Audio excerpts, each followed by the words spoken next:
ಚಿಕ್ಕುಣಸೂರು. ಅಂದ್ರೆ ನಮ್ ಗಂಡ ಏನ್ ಮಾಡಿದಾರೆ ಏನು ಅಂತ ಗೊತ್ತಿತ್ತಿಲ್ಲ. ಯಾರೋ ಇಬ್ರು ಪೊಲೀಸರು ಅಂತ ಹೇಳ್ಬಿಟ್ಟು ಬಂದಿ ಅವ್ರಿಗೆ ಕರ್ಕೊಂಡು ಹೋಗಿದ್ದಾರೆ. ನನ್ ಫೋನು ನಮ್ದು 4 ಫೋನ್ ಇತ್ತು ಅದೆಲ್ಲ ಇಸ್ಕೊಂಡು ಹೋಗಿದ್ದಾರೆ. 2 ದಿನಾನು ನಮ್ಗೆ ಗೊತ್ತಾಗಿಲ್ಲ ಎಲ್ಲಿ ಕರ್ಕೊಂಡು ಹೋಗಿದ್ದಾರೆ ಯಾರು ಎಂತಂತ ಗೊತ್ತಾಗಿಲ್ಲ. ಆಮೇಲೆ ನಮ್ಮ ಮನೆ ಓನರ್ಗೆ ಅವರು ನಂಬರ್ ಕೊಟ್ಟಿದ್ರು. ಆ ನಂಬರ್ ನಾನ್ ಇಸ್ಕೊಂಡು ಫೋನ್ ಮಾಡಾಗ ಅವ್ರು ಎತ್ತಿಲ್ಲ. 3 ಸಲ ಫೋನ್ ಮಾಡ್ದೆ ಎತ್ತಿಲ್ಲ. ಇದು ಕ್ಯಾನಗರ ಸ್ಟೇಷನ್ಗೆ ಬಂದೆ. ಅಲ್ಲಿ ಅವರಿಂದ ಫೋನ್ ಮಾಡ್ಸೋವಾಗ ಶಾಲಿಗ್ರಾಮ್ ಸ್ಟೇಷನ್ಗೆ ಬಾ ಅಂದ್ರು. ನಾನು ಅಲ್ಲಿ ಹೋಗಿ ಕೇಳೋವಾಗ ಅವ್ರು ಏನ್ ಮಾಡಿದ್ರು, ಅಲ್ಲಿ ನನ್ಗೆ ಕಾಸು ಕೊಡು ಅಂತ ಹೇಳಿದ್ರು.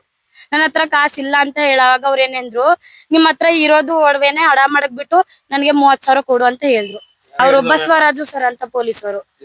ಬಸವರಾಜು ಅಲ್ಲಿ ಸ್ಟೇಷನ್ ಅಲ್ಲಿ ಶಾಲಿಗ್ರಾಮ್ ಸ್ಟೇಷನ್ ಅಲ್ಲಿ. ಆಮೇಲೆ ನಮ್ ಗಂಡನ್ಗೆ ಹೊಡೆದಿದ್ದಾರೆ ಕೈಗಿ ಮೇಲೆ. ನಾನ್ ನನ್ ಗಂಡನ್ಗೆ ನಿಜ ಹೇಳಕ್ಕೆ ಹೋಗಿದ್ದೆ.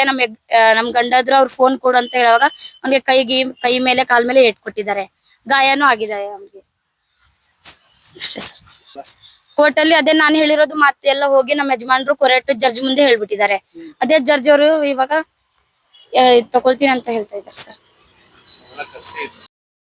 ನನ್ನ ಹೆಸರು ರುದ್ರೇಶ್ ಅಂತ. ನಾನು KR ನಗರ ಸಾಮಾಜಿಕ ಹೋರಾಟಗಾರ ಮತ್ತು JDS ನಗರ ಪ್ರಧಾನ ಕಾರ್ಯದರ್ಶಿ ಆಗಿದ್ದೀನಿ. ನಿನ್ನೆ ನಮ್ಮ KR ನಗರದ ಕೋರ್ಟ್ ನಲ್ಲಿ ಒಬ್ಬ ಆರೋಪಿ ಅಂತ ಕರ್ಕೊಂಡ್ ಬಂದಿರುವಂತ ವ್ಯಕ್ತಿ ಆಗಿರುವಂತ ನೋವನ್ನ ಓಪನ್ ಕೋರ್ಟ್ ಅಲ್ಲಿ ಜಡ್ಜ್ ಮುಂದೆ ಮಾತಾಡಿದ್ರು ಅನ್ನೋದು ಕೆಲ ಲಾಯರ್ಗಳು ನನಗೆ ವಿಷಯ ತಲುಪಿಸಿದ್ರು. ಆಗ ಏನು ಅದು ಅಂತ ನಾನು ವಿಚಾರಣೆ ಮಾಡಿದಾಗ ಆ ಹುಡುಗಿ ಕೂಡ ಆ ಹುಡುಗಿನ ಕರೆಸಿ ಕೇಳಿದೆ ನಾನು, ಏನಮ್ಮ ಏನಾಯ್ತು ಅಂತ. ಅಣ್ಣ ನಾವು ನಾವು ಪಕ್ಷರಾಜಪುರದವರು, ಹಿಂದೆ ನನ್ನ ಗಂಡ ಈ ರೀತಿ ಕೃತ್ಯಗಳಲ್ಲಿ ಇದ್ದ ಅಂತ ಪೊಲೀಸವರು ಕೆಲವೊಂದು ಸ್ಟೇಷನ್ ಅಲ್ಲಿ ಆರೋಪಿಯಾಗಿ ಮಾಡ್ಕೊಂಡಿದ್ರು. ನನ್ನನ್ನ ಮದುವೆಯಾಗಿ 4 ವರ್ಷ ಆಯ್ತು. 4 ವರ್ಷದಿಂದ ನಾನು ಯಾವುದೇ ರೀತಿ ನನ್ನ ಗಂಡ ಆಗ್ಲಿ ಯಾವುದೇ ಕೆಲಸಕ್ಕೂ ಹೋಗ್ತಾ ಇಲ್ಲ. ನಾನು ಅವನು ಇಬ್ರು ಕೂಡ ಹಳ್ಳಿ ಮೇಲೆ ಹೋಗಿ ಜೀರಿಗೆ ಮೆಣಸು ವ್ಯಾಪಾರ ಮಾಡ್ಕೊಂಡು ನೆಮ್ಮದಿಯಾಗಿ ಜೀವನ ಮಾಡ್ಕೊಂಡಿದ್ದು.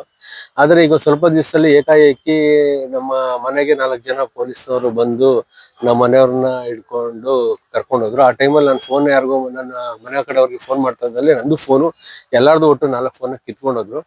ನಮ್ಗೆ ಏನು ಅಂತ ಗೊತ್ತಾಗ್ಲಿಲ್ಲ, ಯಾವ ವಿಚಾರಕ್ಕೆ ಕರ್ಕೊಂಡೋದ್ರು ಗೊತ್ತಾಗ್ಲಿಲ್ಲ. ಅವಾಗ ನಾನು KR ಸ್ಟೇಷನ್ ಮುಂದೆ, ಆಗ KR ಸ್ಟೇಷನ್ ಅಲ್ಲ ಅಂತ ಹೇಳಿದಾಗ ಸಾಲಿಗ್ರಾಮ ಸ್ಟೇಷನ್ಗೆ ಹೋದ. ಸಾಲಿಗ್ರಾಮ ಸ್ಟೇಷನ್ಗೆ ಹೋದ್ರು. ಅಲ್ಲಿದ್ದಂತ ಒಬ್ಬ ಪೊಲೀಸು ಯಾರು ಬಸವರಾಜ್ ಅಂತ ಹೇಳಿದ್ರು. ಆ ಫೋಟೋನು ತೋರಿಸಿದ್ರು ಪಾಪ ಅಮ್ಮ. ಇವರೇ ನನಗೆ 30,000 ಹಣಕ್ಕೆ ಒತ್ತಾಯ ಮಾಡಿದ್ರು.